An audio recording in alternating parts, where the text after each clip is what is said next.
Hey everyone, welcome back. We're going to be diving into a book that's been really sticking with me lately, The Anxious Generation by Jonathan Haidt. Yeah, I've heard good things about that one. Have you read it? I have. Yeah, it's pretty fascinating stuff. It really is, and today we're going to be doing a deep dive into it. I think some of the connections he makes are pretty surprising. Yeah, he's a really insightful thinker.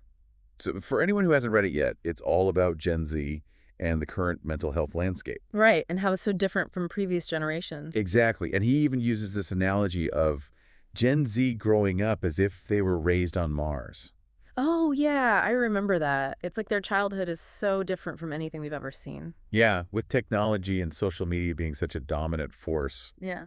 it makes you wonder how that affects their development. Like, how does growing up on Mars shape their brains differently? That's a really good question, and that's something he digs into pretty deeply in the book. He talks about this concept of an experience expectant brain. Yeah, what is that exactly? Basically, it means that young brains need certain real-world experiences in order to develop properly. Makes sense.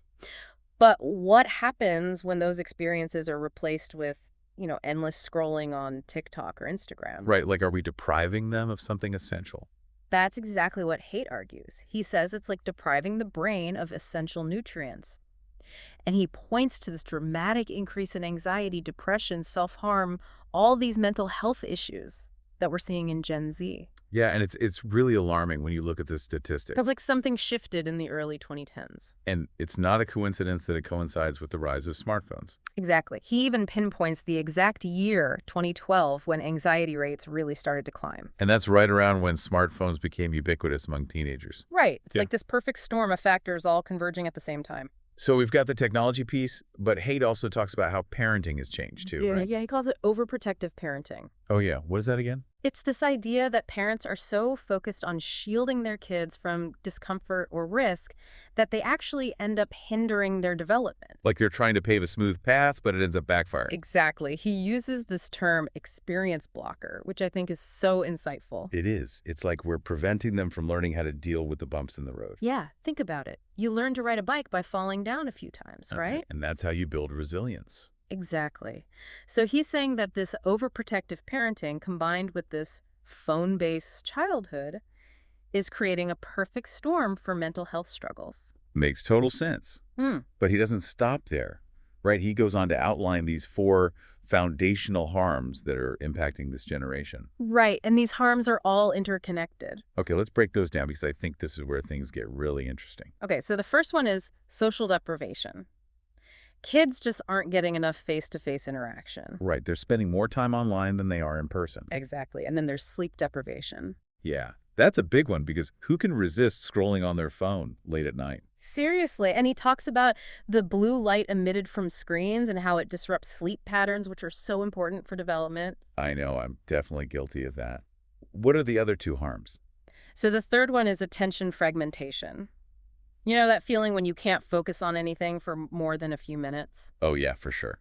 Well, he argues that the constant notifications, the endless stream of information, it's actually rewiring our brains and making it harder to concentrate and think deeply. And the 4th one is addiction, right? Yes, addiction to social media, to video games, online pornography, all of it. And it's interesting how he connects all 4 of these harms back to that Mars analogy. Like, there are all these unintended consequences of growing up in this hyper-connected world. It really is a different world. It's making me rethink my whole relationship with technology and parenting and everything. Well, you're in for a ride because he gets even deeper into it in the next part. Yeah, we have a lot more to unpack, so stay tuned for part 2 of our deep dive into the anxious generation. Okay, so we're back. And, as we're talking about this, I'm just thinking about all the young people in my own life, like my nieces and nephews, friends, kids, and how this whole phone-based childhood is really affecting them. Yeah, it's hard not to think about it, right? It's everywhere you look. It really is. And, you know, Hate does such a good job of making you see the world through their eyes. He really does. And one of the things that stuck with me was how these foundational harms don't affect boys and girls in the same way. Right. They kind of have different paths, but both paths are leading to some pretty serious issues. Oh, yeah. I remember he said something about girls being caught in a trap. He did, yeah. It's like they're constantly seeking validation and approval online. And that makes sense because we talked about how girls are more motivated by connection and belonging, Exactly, that communion drive. right? So they're pouring all this energy into these platforms. But the nature of social media makes it really hard to find genuine connection. Because it's also curated and filtered, right? Exactly. It's like this constant cycle of comparison and feeling like you're not enough. And he even cites research showing that girls are more sensitive to visual comparisons. Which is why platforms like Instagram and TikTok can be so damaging. Exactly, because they're all about appearances. And it's not just about body image issues either. He talks about the cyberbullying, the sexualization, all the darker sides of social media that girls are more vulnerable to. Right, it's like a whole other level of pressure. So if girls are getting caught in this trap, what's happening with boys? Well, Haidt suggests that they're kind of retreating into virtual worlds. Like video games and online pornography. Exactly, those immersive digital spaces where they can escape from the real world. I've definitely seen that with some of the teenage boys I know. They just disappear into their screens for hours. And while there can be some benefits to gaming, like improved problem-solving skills or hand-eye coordination, Haidt is worried about the excessive time they're spending in these virtual realms.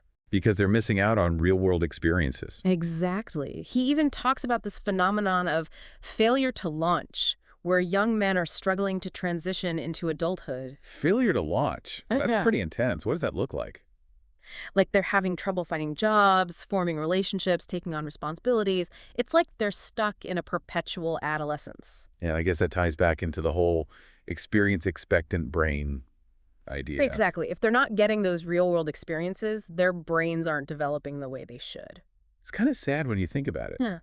And what's interesting is that Haidt suggests boys are starting to exhibit some of the same mental health trends as girls. Yeah, like anxiety, depression, self-harm, things that used to be more prevalent in girls. So it's like these separate paths are starting to converge. In a way, yeah. Even though boys and girls are experiencing this phone-based childhood differently, they're both facing similar struggles. Which is really concerning.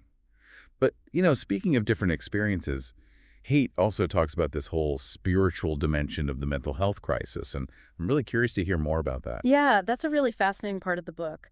So when he talks about spiritual, he's not necessarily talking about religion.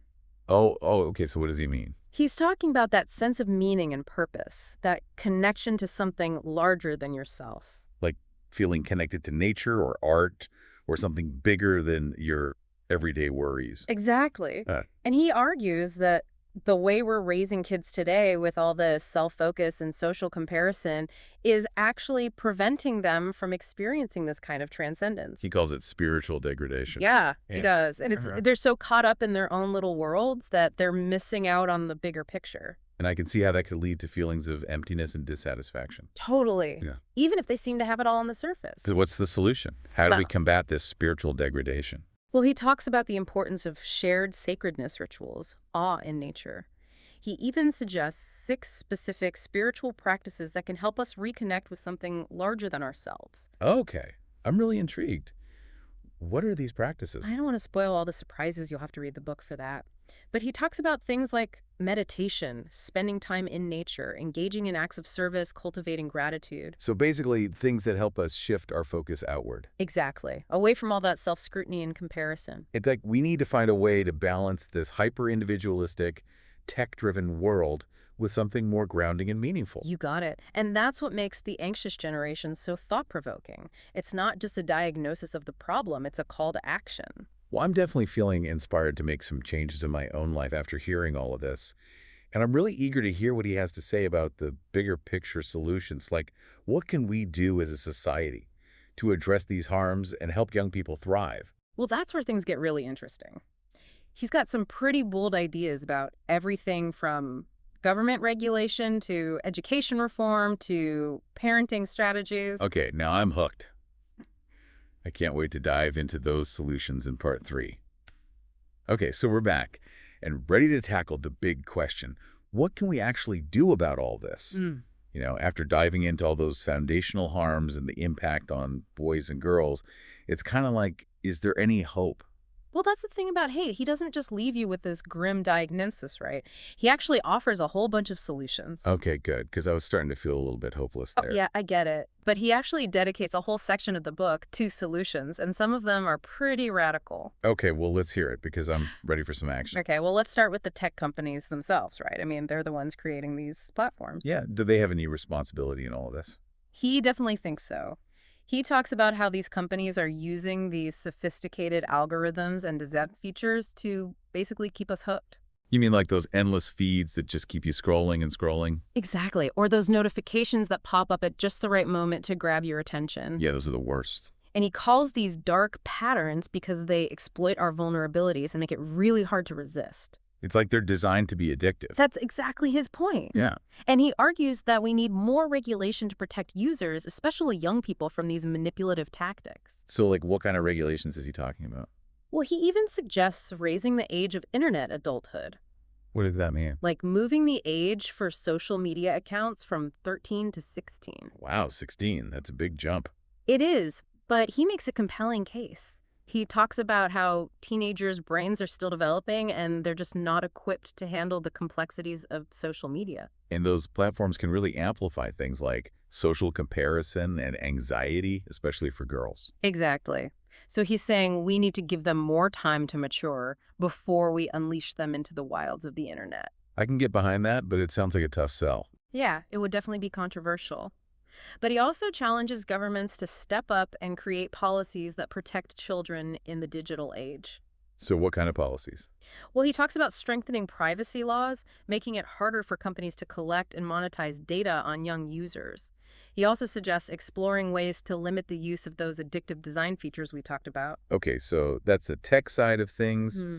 But what about the real world? Can we do anything to counter those harms outside of the digital space? Absolutely. And this is where I think his solutions get really interesting. He talks a lot about the importance of play, like real unstructured free play. Yeah, just letting kids be kids. Exactly, and how it's crucial for developing social skills, resilience, creativity, all those good things. Makes sense, but it seems like kids have so much less free time these days. He argues that we've become way too risk-averse as a society, and we need to loosen the reins a bit.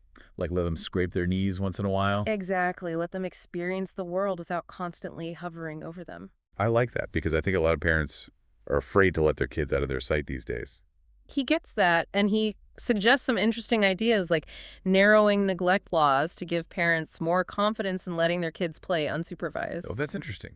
So it's not just about parents changing their behavior. It's about changing the laws, too. Right. And he also talks about encouraging schools to prioritize recess and unstructured playtime and designing public spaces that are more child-friendly. So like building more playgrounds and parks. Exactly. It's about creating a culture where play is valued and encouraged, not seen as a waste of time. Okay, so we've talked about tech companies and parents, but what about schools? They obviously play a huge role in this, too. Absolutely. And Haidt has some strong opinions about education. He's a big proponent of phone-free schools. Meaning no phones allowed at all. Yeah, like students are required to keep their phones off and out of sight during the school day. I can imagine that would be a tough sell for some teenagers. Oh, for sure. But he points to schools that have successfully implemented these policies, and they've seen some really positive results. Less distraction, more social interaction, greater focus on learning. So it actually works. It seems to. And it makes sense, right? If you're not constantly checking your phone, you're more likely to be present and engaged in what's happening around you. Yeah, it's like we need to relearn how to function without our devices. Exactly. And it's not just about banning phones. He also talks about making schools more playful, Playful, what does that mean? like incorporating more play-based learning activities. And he loves the idea of let grow play clubs, where kids have designated times during the school day for unstructured free play. I love that. It's like giving them permission to just be kids. Exactly. And he even suggests bringing back more vocational training in schools. Really? Why is that? He argues that it can provide a more hands-on, real-world learning experience that can be really beneficial for kids who aren't thriving in traditional academic settings. So it's about giving them options and recognizing that not everyone is cut out for college. Right. It's about helping them find a path that's meaningful for them. Okay, so we've talked about tech companies, government schools, that's a lot. But ultimately, it all comes back to parents, right? It does. He acknowledges that parenting in the digital age is incredibly challenging. But he also argues that parents have more power than they think. I think a lot of parents feel overwhelmed and helpless, like they're fighting a losing battle. He gets that, but he encourages parents to start by examining their own relationship with technology and making adjustments where needed. Like practicing what you preach. Exactly. And he offers some practical tips like setting screen time limits, creating device-free zones in the house, prioritizing real-world activities. So basically setting boundaries and being intentional about how we use technology. Right. And he also encourages parents to resist the urge to overprotect their kids. Right? Give them the space to make mistakes and learn from their own experiences. Which is hard, but so important. It is. It's about building resilience and fostering independence, which are essential skills for navigating life. And he reminds parents that they don't have to do this alone, right? Right. He encourages them to connect with other parents, share strategies, advocate for change in their communities. Yes, it takes a village. Exactly. We all have a role to play in creating a healthier environment for the next generation, and I think that's the ultimate message of the anxious generation. It's a call to action for all of us. It is parents, educators, policymakers, tech companies, everyone. It's about recognizing the challenges facing young people and working together to create a world where they can thrive. And that's a wrap on our deep dive into the anxious generation. Hope you enjoyed it. We hope you found this conversation insightful and thought-provoking. And if you're interested in exploring these ideas further, we highly recommend checking out the book. Until next time.